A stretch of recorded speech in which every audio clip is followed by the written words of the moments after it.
Hoi korang peminat setia kuis, selamat kembali.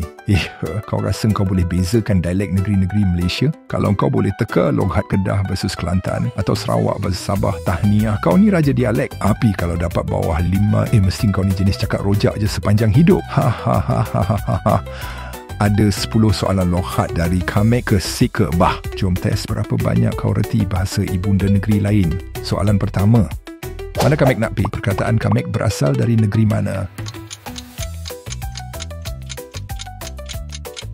Sarawak. Dok situ lanyuk berasal dari Makak. Kelantan. Kita orang nak pergi beli rokok. Frasa ini menggunakan dialek negeri mana? Kedah.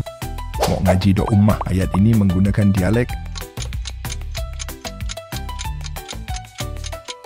Kelantan. Awak nak pergi kedai jap, mung nak kirim gapo. Ini adalah dari Terengganu. Hang papi tak? Perkataan hang dan pepe berasal dari Melaka. Dia orang suka cakap bah hujung ayat. Ini dialek Sabah Sarawak. Aku nak pergi kedai beli cekodok. Dialek negeri mana yang sebut cekodok? Terengganu. Dia nak balik kampung jap lagi. Dialek negeri mana? Negeri 19.